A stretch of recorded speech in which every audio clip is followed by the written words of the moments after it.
Good afternoon, everyone. So in this session, me and my colleague and all-time collaborator from IBM Research, Guillermo Chechu, will be talking about applications of AI and machine learning to mental health.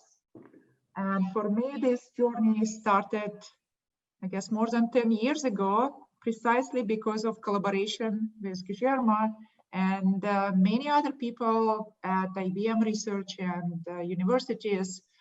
This is really a very incomplete list of collaborators with Guillermo, who's going to talk right after me, of course, mentioned first. The work I will describe is a very brief summary of like many years of research, but I just wanted to give you kind of a feel for what type of things and why machine learning can do for neuroscience research and for practical applications such as psychiatry. And I usually like to start any presentation about AI in psychiatry with this quote from this famous paper by Vieki, Poland, and Frank from 2015, where they made this bold claim, which is actually true, that psychiatric research is in crisis. And the case they were making was based on comparison with practically any other medical field, where if a patient ever comes to you with complaints, for example, chest pain, imagine a doctor saying, well, let's see, maybe let's give you this medication just in case to lower your blood pressure. Maybe you have heart condition. Come back in a couple of weeks, and the patient comes back and nothing improved and the pain is getting worse. Well, maybe let's try this other medication like against reflux. Oh, miracle, it did help. Wonderful. And so on. So no other medical field probably would do things like that without any objective measurements or blood work. Well, electrocardiogram if you suspect that it's a heart issue, or other type of tests which would make objective measurements. And yet this situation is still pretty much what's going on in modern psychiatry. And Guillermo is going to talk in much more detail about examples of that and what can be done around that. But this is just to provide you the idea that we do need to work on various types of objective measurements that could help us detect mental conditions and just try to recognize what's going on in the brain from something more objective than self-reports. And of course, this field of computational psychiatry, which is essentially the name of the department, the group that Guillermo is leading at IBM, and he will talk about that shortly. This is a booming field, and that's precisely the goal of the field, to improve our current approaches to diagnosis and hopefully treatment of mental disorders by designing and implementing objective measurements of all kinds and using statistical machine learning tools to analyze those measurements to help diagnosis, prognosis, and hopefully identification of treatments. And the data here range from anything from classical functional magnetic resonance imaging or structural MRI to EEG, MEG, and all kinds of measurements that can provide you a signal about what's going on in the brain. And while Guillermo is going to talk about signals that you can extract from text and speech, but I don't want to kind of give too much out of his presentation. I'll focus a bit more on more classical and historically like older approaches and data modalities, such as MRI. I also just wanted to note in the beginning that this is not just for psychiatry. It's not just for treating patients, but essentially this type of approaches can be applied to improve well-being and mental function of pretty much anyone. You can use the data, especially those data that are easy to collect in daily life, anything from wearable devices, text, speech, video, and so on and so forth, to improve productivity at work, hopefully track and intervene in terms of stress levels, depression, and you name it. There are many applications where this type of interventions could have been critical, as we know that severe kind of tiredness of operators, especially of vehicles and trains, led to various unfortunate accidents. And if any kind of measurements could have detected change in the attention and microsleeps of the operators, perhaps such accidents could have been prevented.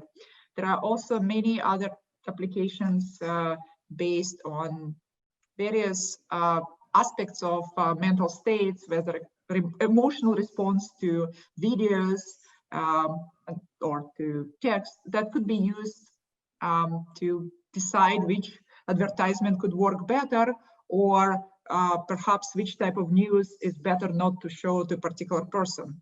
There are many, many applications you can think about if you have this technology in place. And as I mentioned, I kind of wanted to start a little bit with a history, which is based on our long-term collaboration with Guillermo and his group at IBM Research in Yorktown Heights. That's also where I spent many years before moving last fall to Montreal and starting at University of Montreal and MILA, Quebec AI Institute. But my previous life, and still pretty much kind of current collaboration, was based on using functional MRI data and other brain imaging data to identify predictive patterns in various kind of brain data modalities and make predictions based on those patterns about mental states, mental disorders, and simply different kind of conditions in human brains. And just to give you a flavor of what you can possibly do with machine learning based on various publications that we had in the past decade, you can quite accurately, surprisingly, just using relatively simple methods like sparse regression, you can identify mental states and their changes when people play video games, for example. You can be also quite accurate, I'll mention that in the next few slides, in kind of evaluating the level of such a subjective experience as pain in patients and in just like regular subjects. And again, the methods used for that, especially in the regimes of small data, may just use relatively simplistic approaches, not necessarily very deep and very large scale neural networks, but rather sparse regression with different additional regularizers for structure. Also, you could use methods such as Markov networks, and especially sparse Markov network approaches, to identify differences in brain patterns between controls and people who suffer from cocaine addiction, and so on and so forth. With deep networks, you definitely can sometimes achieve better results, but provided that you have more data as expected, and I'll mention an example of that.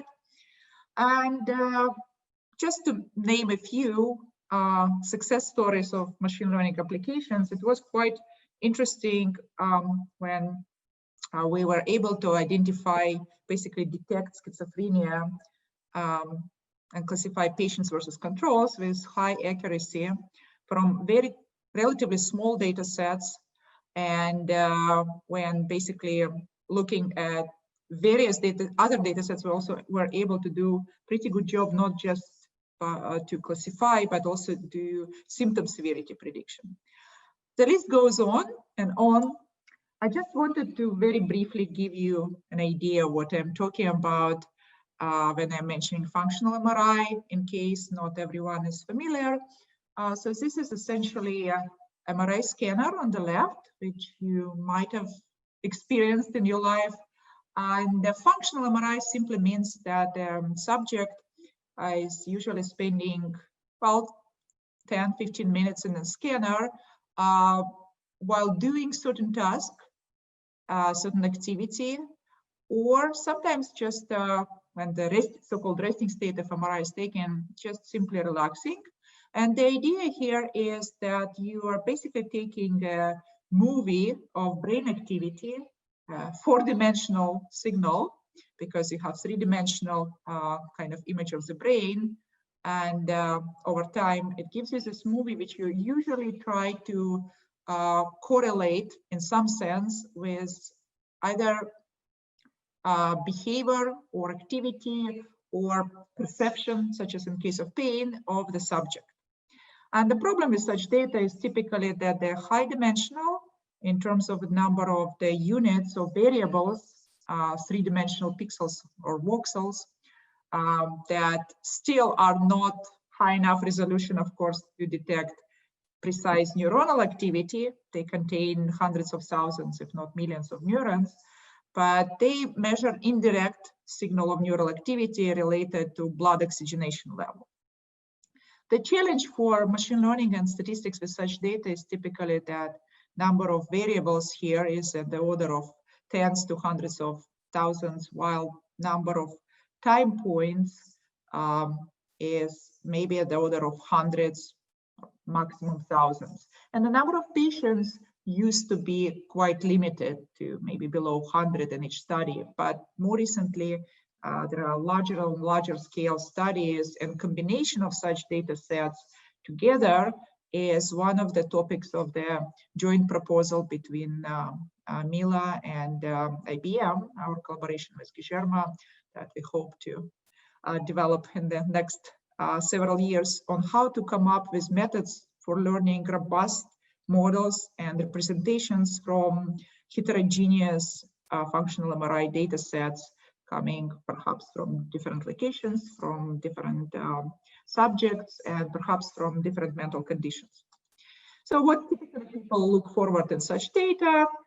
Well, given some stimulus, for example, something like a video game, or something causing pain, as I'll mention soon, you try to find relevant areas of the brain that kind of can be correlated with this activity, and that's a traditional approach that's been around for many years, but typically this type of approaches were really missing out on multivariate nature of the brain, where just finding individual areas correlating with a signal, with a stimulus, is definitely overly simplistic. So the focus of the modern research in fMRI is on using multivariate predictive models in order to identify multivariate, highly connected patterns of activity with response to a particular stimulus or kind of describing particular behavior. And I probably should really speed up now. This is just one old example of our joint work with Germany and collaborators from Northwestern University, but it's just a classical example of what you might be looking at with this type of data. You provide subjects in a scanner with some somewhat uncomfortable thermal stimulus. You hit the metal plate on their back, not terribly, but sufficiently for them to report their perception of the pain level. And on the right, you see 14 different graduate students always available for experiments like that, reporting their level of uncomfort or pain. And there is lots of intersubject variability in terms of what they're reporting. So the question would be like, what brain areas are relevant to pain? And can you even predict such a subjective perception as pain using the objective signal fMRI? And the answer is you can actually do it quite accurately. And to make a long story short, just to give you some references to our previous work, I just want to mention that besides using machine learning and various forms of sparse regression approaches to predict from data to the subjective perception, it really helps sometimes to use some analytical models, and that's kind of a recurrent theme in some other research directions that we explored. For example, if you can manage to model really well relationship between temperature and pain, like in this work with Guillermo and collaborators, and essentially with only a few parameters, you can characterize this intersubject variability, kind of like a brain print instead of fingerprint for those subjects. Then in combination with purely data-driven models, you achieve much higher accuracy of predicting pain perception from data. So as usual, when we combine data-driven approaches with some prior expert knowledge or inductive bias, in a sense, you may get better results. And as this picture was showing. Another example is our old collaboration with Mount Sinai. This work came out like several years ago. So in a sense, I'm just giving you a bit of a history of what we used to work on in the past decade. But it was interesting study of cocaine addiction. And basically, there was an interesting hypothesis by our colleagues from Mount Sinai, Rita Goldstein and collaborators, that in case of addiction, such as cocaine, you may be able to actually improve the situation if you use medications that have similar action. It's kind of the basically old idea and hypothesis in addiction treatment that sometimes you can use like a stimulant for stimulant. And the hypothesis here was that the mechanism of action of cocaine is very actually similar to a methylphenidate or Ritalin, which is usually given in cases of ADHD, but there is important difference that Ritalin acts much slower, and its kind of half-life is 1.5 hours to 2 hours instead of like 20 minutes, the clearance rate, which means that it doesn't create addiction, it doesn't create the spike of interstellar dopamine, doesn't create high, and therefore, I mean, it can be used as medications in case of ADHD. But on the other hand, since it's quite similar in terms of action and actually even molecular structure, it was interesting attempt to try and see whether giving Ritalin to healthy participants and to cocaine addicts may kind of normalize brain activity in the patients. And indeed, with machine learning, I mean, this lower picture, you can see that when you try to discriminate using different classifiers, cocaine addicts versus controls, in their kind of baseline state, the classification is much more accurate than if you give them Ritalin. They become less distinguishable and therefore classification falls down. So that was an interesting 2 cents towards supporting that hypothesis. And of course, well, much more work needs to be done along those lines before it becomes any kind of practical treatment, but it was interesting to see. And kind of yet another example still from the functional MRI kind of domain before I switch to a more recent work that actually relates to dialogue and therapy, which I really would like to talk about. This was one of our earlier works with Guillermo and his team on finding out a really interesting kind of example and experiment which supported most clearly what people already kind of hypothesized about schizophrenia disorders. So schizophrenia seemed to be like notoriously difficult and very heterogeneous disorder to quantify, and Guillermo will talk about that in other modalities such as language. But in terms of functional MRI, unlike some other disorders, it seemed to be not something that can be associated with some local abnormalities in brain. And most of the classical methods were trying to see exactly what in the brain gets activated given the condition or given the task. And again, long story short, in that particular study, nothing like that was to be found when schizophrenic patients and controls were performing certain tasks. There was not much difference in terms of their local activations. But what was drastically different, apparently, was a connectivity pattern, their functional networks, their strengths of connection in terms of correlation between activations in different parts of the brain. That was strikingly different, not just statistically, but also in terms of being used as predictive features, as discriminative features. And that was like a classical example, really showing that schizophrenia is truly a network disease, and you cannot reduce the observed phenomenon to just some local abnormalities. And we were able to achieve like really high discriminative accuracy using different machine learning tools, from Gaussian Markov random fields to SVMs, actually. Again, that was a relatively small data set. That's why deep learning methods were very unlikely to be applicable here.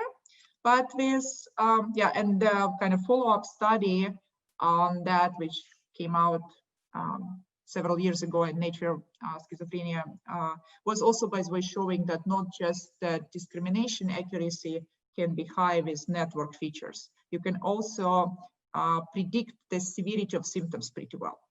But as I said, if you start moving beyond good old relatively small data sets to somewhat larger data sets, and this was another study with EEG, where we actually had, though we had only 13 subjects, the total number of trials was more than 2,000. And with enough regularization and models, appropriate models, we were able to actually use recurrent convnets here and try to figure out what features in EEG were predictive and how predictive about different levels of memory load. So this was kind of a success story of applying deep learning to brain imaging data, even despite relatively small data sets. So we were able to improve the accuracy of detecting different mental load levels by almost like 10% from the previous state of art. And what was important here, since this is application to neuroscience and you want to know what features in the brain were relevant to this prediction, we used the deconvnet approaches to map our high-level features back to brain to see kind of what made the difference between the different mental loads. Again, since I only have probably about 7 minutes left, I kind of just wanted to wrap up the brain imaging part of the summary and just make a few points, such as interpretability, such as ability to map your, say, deep learning features back to brain, or the ability to select out of the inputs variables such as voxels, those are most predictive using, for example, sparse regression, is very important in health applications of AI and in general in any scientific applications of AI. And that's what you need to keep an eye on. And the domain knowledge, whether in form of like some feature engineering or in form of analytical models, like I briefly mentioned, combined with relatively small data, is typically improving performance, as you would expect. And if you'd like to apply deep learning to those domains, you need to be aware of relatively small data regime, and therefore you need to be smart about regularization and perhaps do data augmentation. And you also need to focus on interpretability rather than using deep learning as a black box. And finally, I just want to give a very brief bridge to the next presentation that Guillermo is going to give in, I guess, 5 minutes. And that's switching gears from brain imaging to other modalities such as language and more, as he will describe, and various applications to computational psychiatry. So there's just kind of an advertisement page with incomplete list of people, again, in Guillermo's group working on this. But the leading intuition here was that there is a lot of information in what you say about what and how you think and what your current mental landscape looks like. And those ideas also inspired us and particularly kind of this project that was led by our former graduate student, Sahil Garg, who already graduated from University of Southern California. And basically, this was project on trying to see whether we can create the dialogue systems for psychotherapy, especially depression, because, well, needless to say, the numbers kind of are really scary, and the predictions made by World Health Organization are sounding very alarming in terms of supposedly depression being by 2030 one of the leading cause of worldwide disability and life loss, and supposedly even exceeding some other like usual suspects and other disorders. So that indeed seems to be a kind of worrisome trend. And the issue is also that there's such a huge demand, and especially, I mean, lately with COVID and social isolation, unfortunately, depression is on the rise. But it's very, very difficult to match this demand with a supply of basically professionals, therapists, and even if you find a good therapist and you have an access, nobody can really track your condition 24/7. That's why any use of automated tools might be helpful. They're not going to replace a therapist, but they really might be helpful in terms of providing some intermediate support and collecting data that can be later also used by healthcare professionals. But the gap between supply and demand in this area is huge. So given this motivation and given some publicly available data sets that we looked at, for example, this data from Alexander Street, which contained about 400 sessions of depression therapy between patients and therapists that we looked at, they kind of made us think about particular properties of this type of dialogue that may require kind of specific type of models.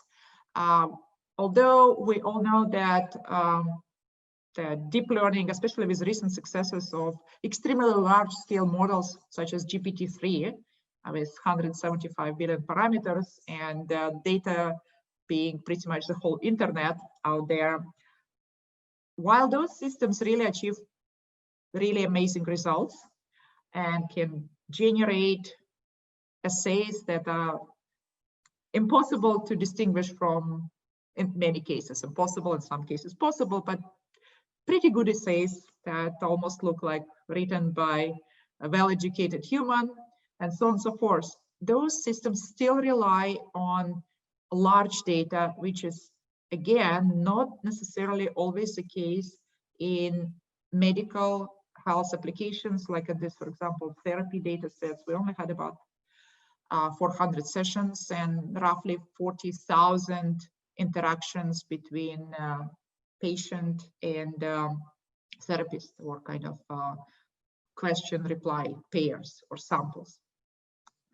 So in this setting, we kind of decided to develop somewhat different type of model. I will not go into details, but the model was smaller and it was based on another principle for building representations, not the large scale deep network with hundreds of layers, but rather a hash code based approach, which would map the input text into high level representations as well, but using different techniques. And also what's important, we try to impose the property of those representations, which would make therapist responses more aligned, as is supposed to be, with what the patient is saying. And as a proxy for alignment, we used mutual information between the representation in the representation space of what the patient is saying and what the therapist is supposed to reply.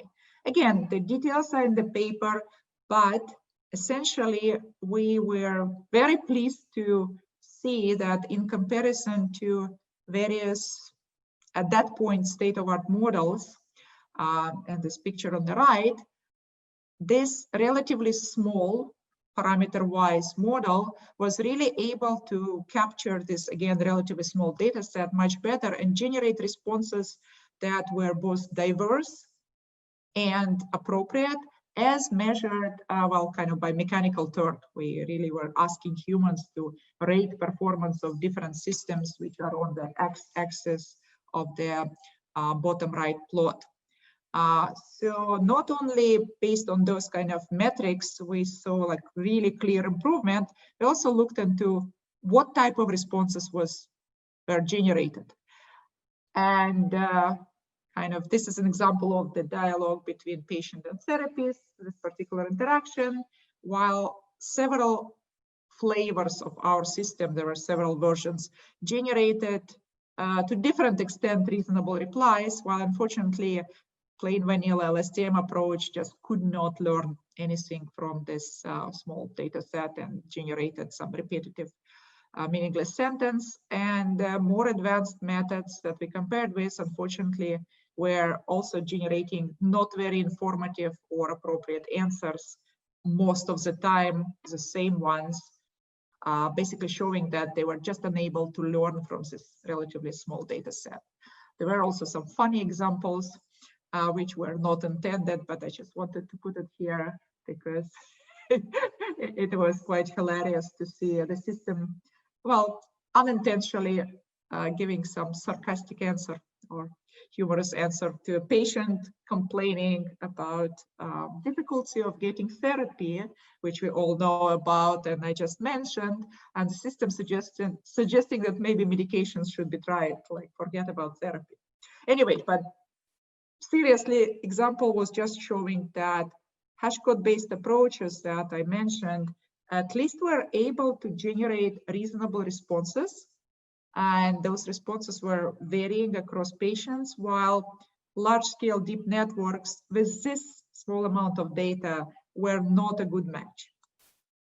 And I think I just would like to probably stop here with this final slide about the vision of the future, that ideally with quite a large market for that, it would be nice to continue developing approaches like that, because as I mentioned, the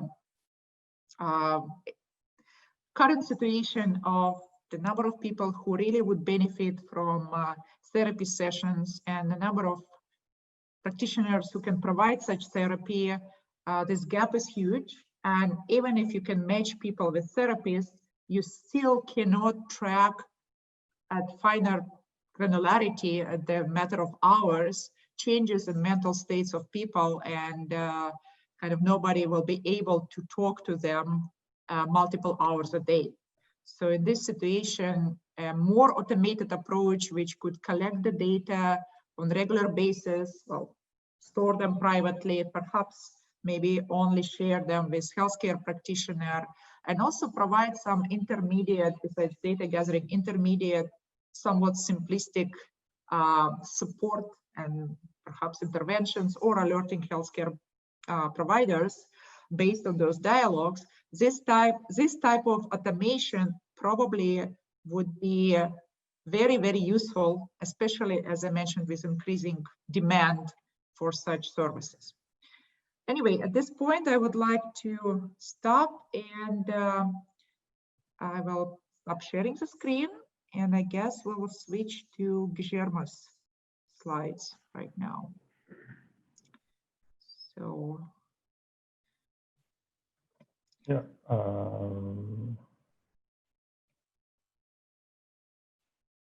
So I don't know how we go about questions, or this is probably, yeah, the questions will be later on. But in any case, I think at this point, yeah, Gisha will be just sharing screen and presenting. There we go. Okay, so, and you see the... Yes, yeah, I see it really well. You see the sidebar, or you see the sidebar, right? I do see the sidebar. Okay, now it should be... Not anymore.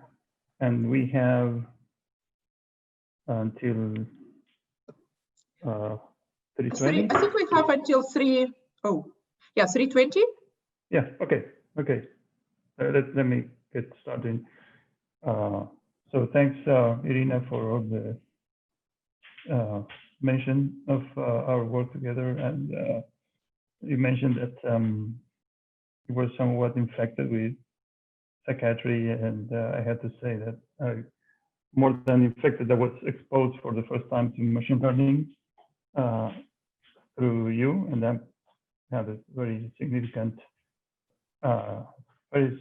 consequences. My background is in physics, but also I studied in psychiatry, so it's a combination of many different things that give rise to what we are doing, and I'll be talking about things that are relatively recent, coming out of our group in IBM,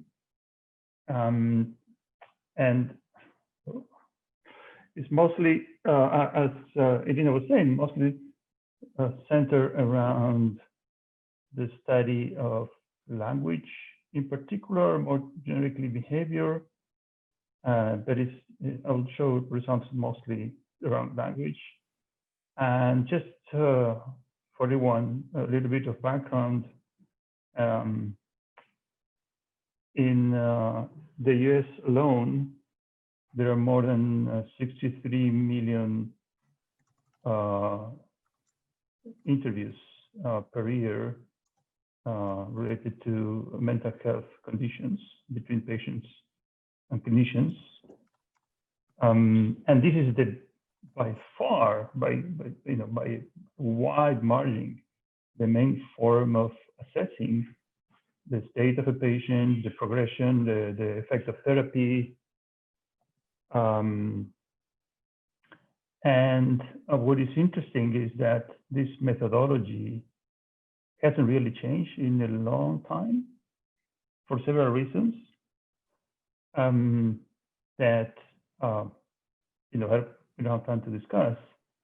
But what is interesting is that very few of these interviews are analyzed in the ways that we know how to analyze language production. Now, what is that we have in mind? And we divided our presentation with Irina, understanding that would focus more on the things that we are doing that are closer to clinical applications. So I think it's important to understand what is that we want to achieve. And one main focus is precisely around assessment. So current assessment is presential. You need the coincidence in time and place between the patient and the clinician. Is it really labor intensive? And it's unreliable in the sense that there is little inter-rater consistency, right? It's reliable in the sense that, the clinician and psychiatrist, neurologist, they really know the problem, how to identify symptoms, etc. But there are different schools, there are different degrees of understanding. You have trainees, you have people with decades of experience. So this is where we are trying to focus our efforts in improving, systematizing assessment. There are things, this is what we want to do, and there are things that we don't want to do. But this is a very complex problem, and it's coming to the surface, and this is something that we are discussing very intensely in IBM in particular. But in what respects this work, we align behind the ethical principles of medicine and clinical research, right? So we are thinking of AI as a tool for clinical use, right? And as such, we abide by principles that are well established, and given that there are new things that we can do, we have to be careful not to breach those principles with new technology that was not present when those principles were designed. As I was saying, language and the dialogue between the patient and the clinician is the main form of assessment. Outside of the clinic, as we all know, language evaluation is present everywhere, right? So, social media and games, it's everywhere, right? So one of the things that we're trying to do is to essentially close this gap between what goes on in the clinic and what goes on outside of the clinic. And in a way, we also want to extend the reach of the clinic, extend the reach of neurologists and psychiatrists outside by using technologies that we are using to suggest someone to buy Nike as opposed to Adidas, right? So what is that we do? Well, we take speech samples from patients and we throw at it everything we know and everything that we don't know. What I mean by that, so as you know, we have very well-established tools for natural language processing. We have new tools being developed, as Irina mentioned, for instance, GPT-3.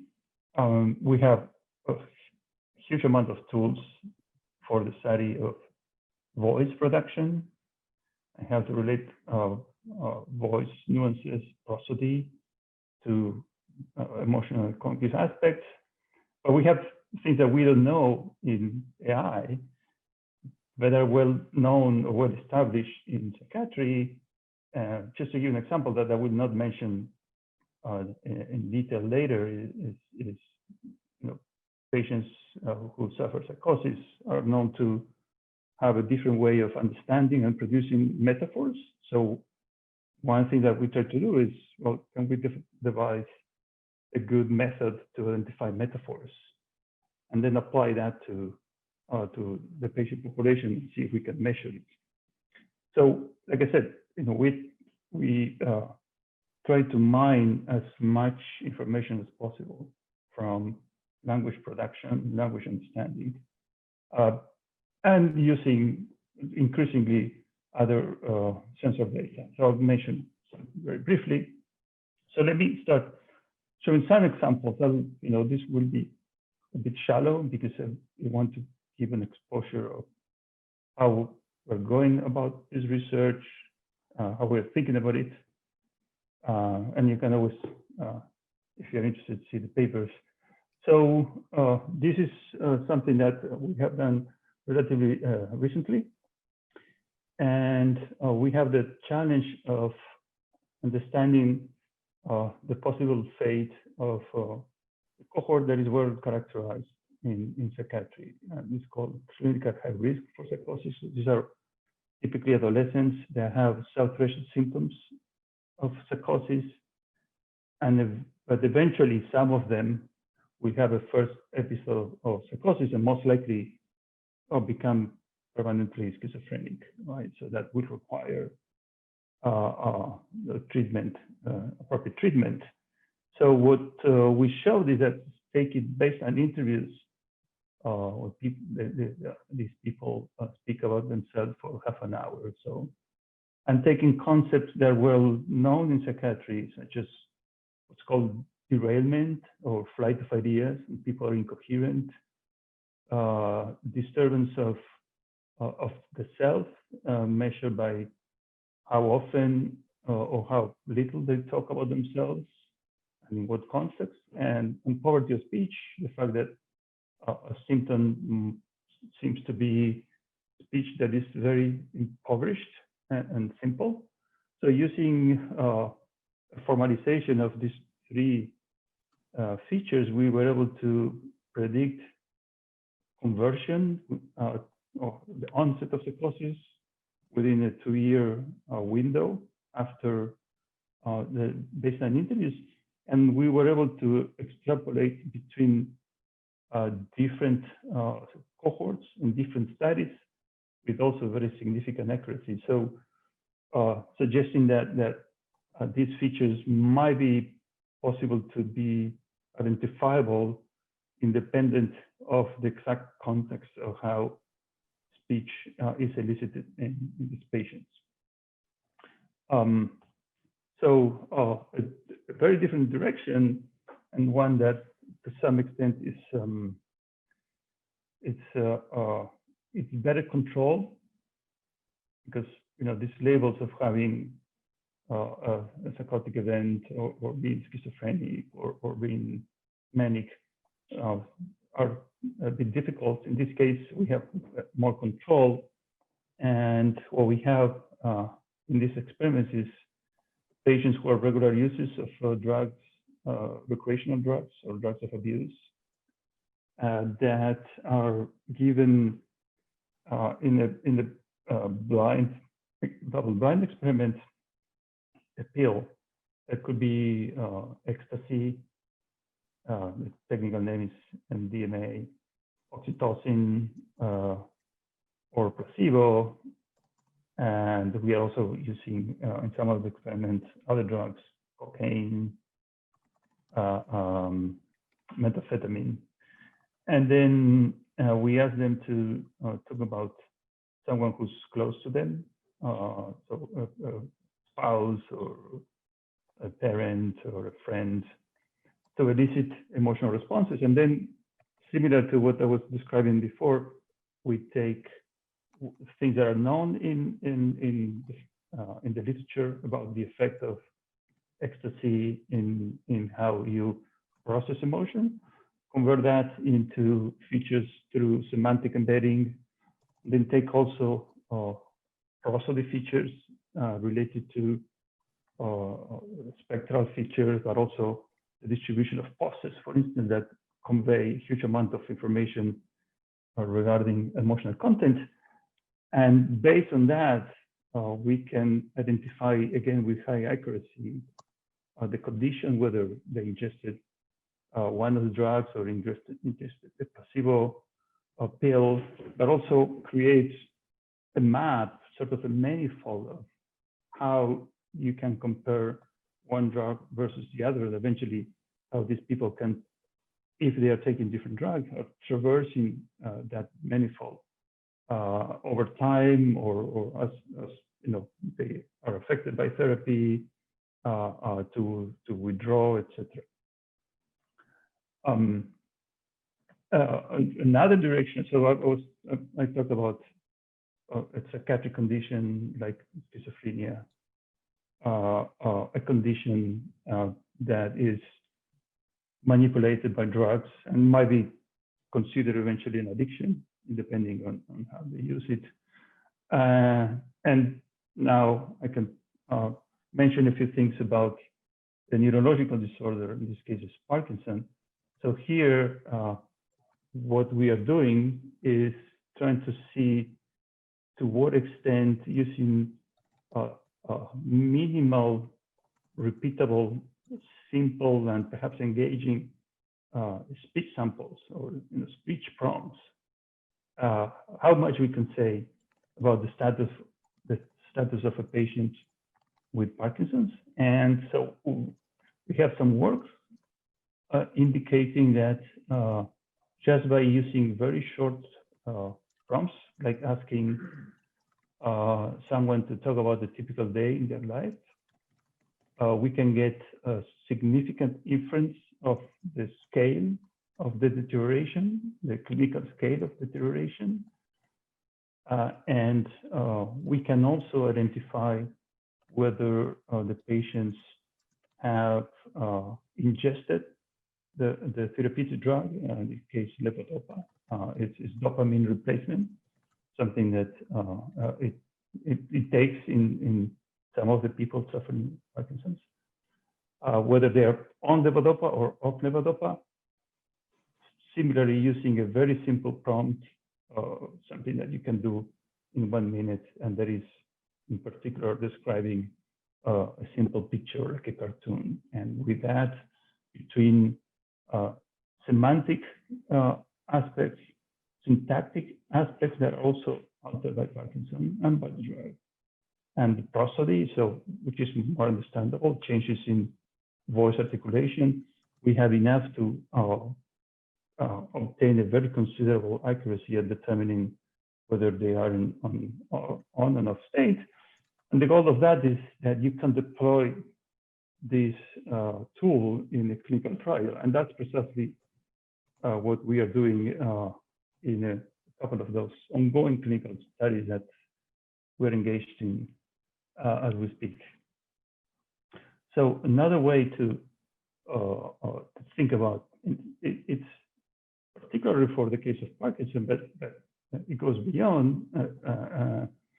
So what we have here is that we have Parkinsonian people in different languages, and what I showed you in the previous slide actually was originally recorded in Spanish, but the type of analysis that we do is really impervious to translation, so we can apply the same analysis in the original Spanish, translate to English, apply the same analysis, and get the same results. But of course, you know, we are talking about Indo-European languages. So the challenge is how far you can go in terms of understanding commonalities. So what we have shown here is that you can take syntactic features. Again, we are talking about Indo-European languages, Spanish, German, and Czech, and extract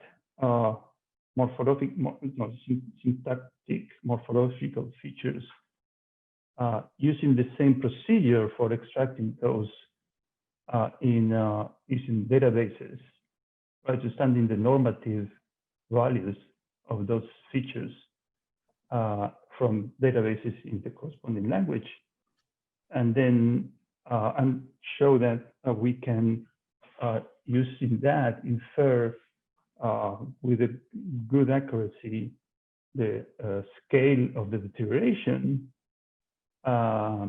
based on how these are distorted, and they're more distorted as the deterioration progresses. So this is not the ultimate goal. The ultimate goal for us is to understand whether there are universal models, truly universal models, that we could apply to any language, including languages that are not necessarily Indo-European. But this is not exactly it, but this is a step towards that. And by understanding that there are, you know, we can identify certain commonalities in terms of the patterns, but of course, the languages are to some extent very different. So the challenge for us is to see, you know, what is the right way of understanding universality. Maybe there is not necessarily such a universality given how complex different languages can be and how that might interact with the condition itself. So if we staying for a moment with Parkinson's, given that it's a good example of a condition that affects not only motor function, but also cognition and emotion, right? That ultimately, you know, for certain theories of brain function, they're all related, that every brain function is somehow related to motion, motor or sensory motor processing.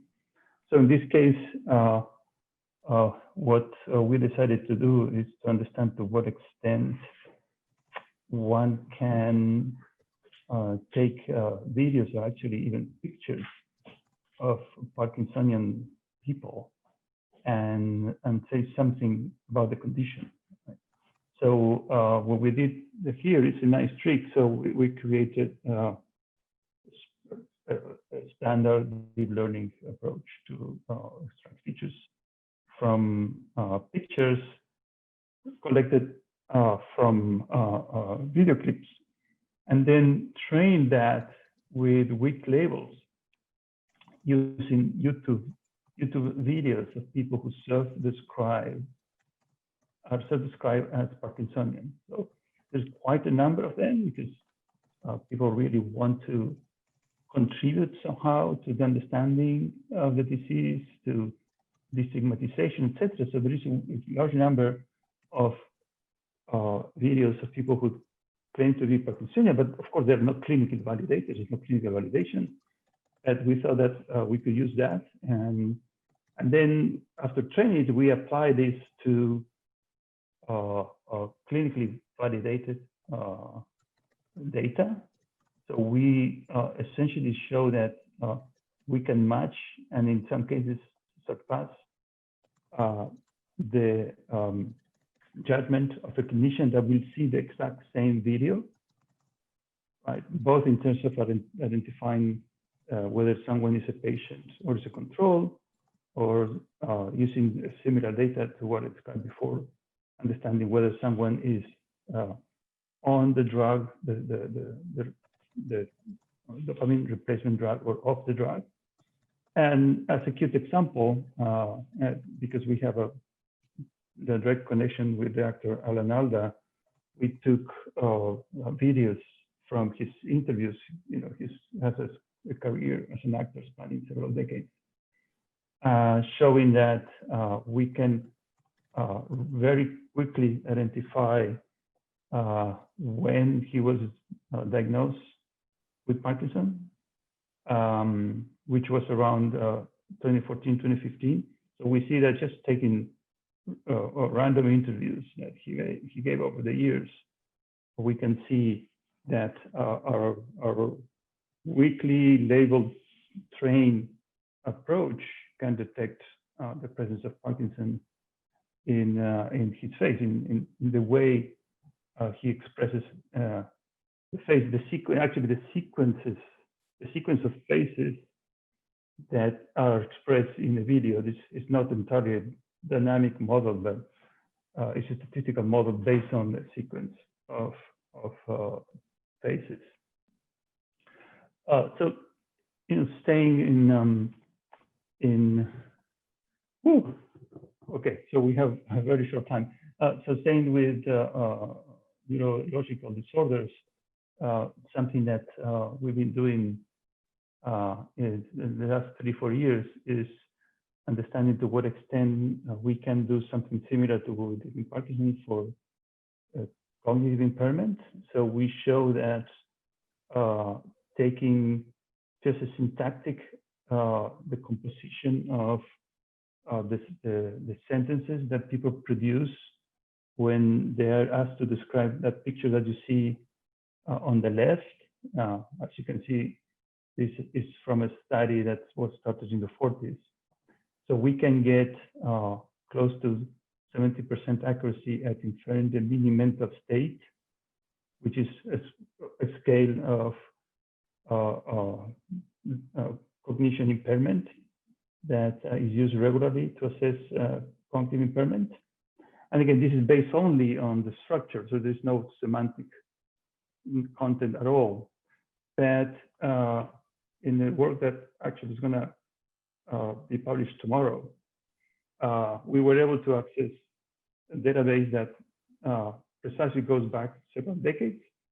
And we show that we can take a sample of this description task where people are asked to talk about that picture when a person was considered by the neurologist to be cognitively healthy, and predict whether they will have a late or an early onset of Alzheimer's, defined by whether you develop it before or after 85 years old, with an AUC of 74 over 50,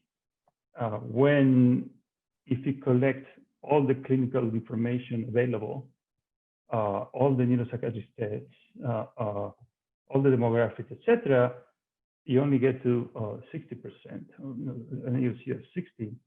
And again, this is based on just a single picture description when they were considered healthy. So the possibility of using this, not to predict Alzheimer's, because that's not the point, but to use this as a measure of progression of the condition and effect of therapy that can be used regularly is the actual goal of this work. And And in fact, let me skip over this. This is something that we are doing as we speak with two foundations actually that are following patients with ALS, Lou Gehrig's disease, Stephen Hawking disease.